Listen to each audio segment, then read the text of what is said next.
안녕하세요. 이슈있지 시작합니다.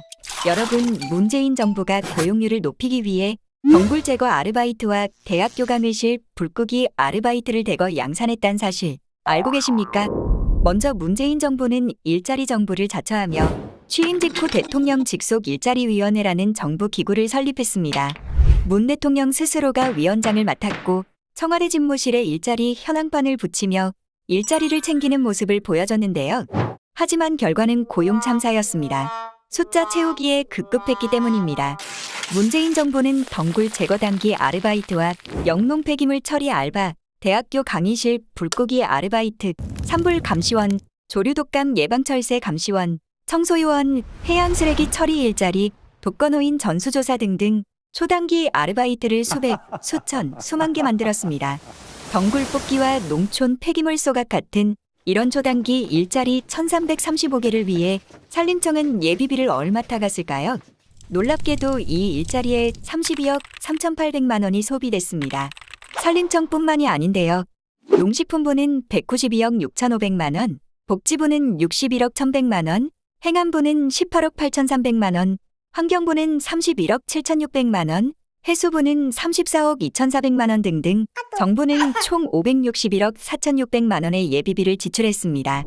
집무실 이전을 반대하며 예비비 배정을 안 해준다고 고집부렸던 정부. 그렇지만 이런 단기 아르바이트를 위해서 몇백억의 금액을 지출한 건데요.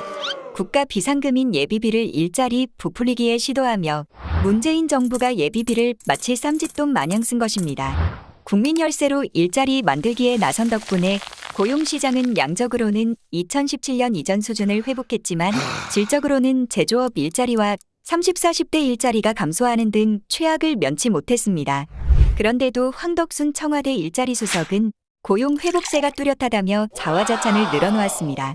기업 살리기를 통해 제대로 된 일자리를 만들어야 했지만 세금을 퍼부으면서도 일자리라 하기도 부끄러운 초단기 일자리를 만들어 고용지표 향상을 도모하는 게 문정부의 일자리 정책 실상임이 드러났습니다. 또한 2022년 취업에 어려움을 겪는 청년을 채용하는 중소기업에는 최대 1년간 월 80만 원을 주고 정보기술 분야의 중소기업에게는 최장 6개월간 월 최대 190만 원을 지원했습니다. 청년을 고용하면 지원금을 주니 고용률은 잠깐 올라갔다가 지원금 지급이 뚝 끊기는 시점, 청년 대다수가 일자리를 잃었습니다. 그렇지만 문 대통령은 2019년 11월 21일 국민과의 대화에서 청년 실업 문제에 대해 코로나 때문에 줄어들었던 고용이 지난달까지 거의 99.9% 이렇게 회복됐다는 말씀을 드립니다. 고 자부했습니다. 문 정부의 일자리 사업은 노인 단기 아르바이트성 일자리 위주로 흘러갔습니다. 2021년 경제의 허리라 할 수 있는 30대, 40대의 일자리는 5만여 개가 줄었고 반면 50대 이상의 일자리는 41만 개쯤 늘었습니다. 정부 초기 4년간 80조 원의 예산 투입에도 아르바이트성 관제 일자리를 양산하는 데 주력하다 보니 일자리 양극화가 심화한 모습을 확인할 수 있습니다.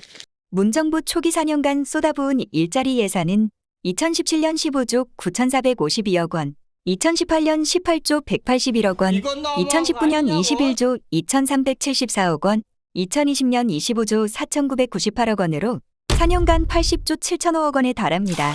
2021년과 2022년의 일자리 예산 각각 31조 1,331억 원과 30조 1,436억 총 61억을 제외하더라도 문정부가 적폐로 여기는 4대강 사업의 4배의 예산을 이미 쏟아부은 것입니다. 또한 주당 40시간 일하는 풀타임 근로자는 문재인 정부가 출범한 2017년 말 이후 195만 명이 줄어들기도 했습니다. 주당 40시간 이상의 진짜 일자리는 사라졌고 2021년 이미 주당 17시간 이하 취업자 수는 212만 5천 명을 기록, 역대 최대를 달성했습니다.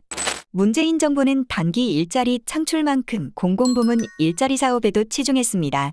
정부 조직관리 시스템을 보면 2020년 말 현재 문재인 정부의 국가직 공무원 정원은 73만 5,909명으로 박근혜 정부 말 63만 1,380명보다 10만 4,529명이나 대폭 늘었습니다. 공공일자리는 보조적인 역할을 해야 하지만 정부가 재정 지출을 늘리면서 기업의 투자가 위축되는 구축효과만 부채질했습니다. 문 대통령은 지난해 12월 27일 민관합동 일자리 창출 사업인 청년희망원 오창간담회에서 좋은 일자리를 창출하는 것은 기본적으로 기업의 몫이고 정부는 최대한 지원할 뿐입니다. 정부도 힘껏 협력 지원하겠습니다. 고 약속했습니다.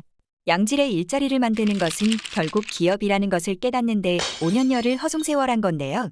엉망인 성적표에도 홍남기 경제부총리와 문재인 대통령은 지난 5년간 127만 개의 일자리가 생겨난 것이 문재인 정부의 성과라며 자화자찬을 늘어놓았습니다. 고작 용돈벌이 수준의 일자리이며 증가폭의 대부분이 60대 이상 노인 일자리와 보건복지 및 공공행정 분야 등 세금으로 만들어낸 일자리인 것을 하늘과 땅 국민이 아는데도 말입니다. 그러고선 위대한 국민의 나라라는 책을 출간하며 일자리 정책에 대한 정부의 노력을 열거했습니다. 올바른 정책은 정확한 현실 인식과 평가에서 비롯됩니다. 현 정부의 자화자찬 평가는 정확한 현실 인식을 하지 못하고 있는 것으로 보여집니다. 윤석열 대통령 당선인이 경제를 살리고 기업이 잘 되게 해서 민간 주도의 일자리를 창출하겠다고 공약한 만큼 단지 덩굴 제거 알바를 대량으로 만들어 일자리 수를 늘리기보다는 진짜 일자리를 만들어 숨쉬는 고용 현장을 만들어 갔으면 좋겠습니다. 지금까지 이슈이지였습니다. 시청해주셔서 감사합니다.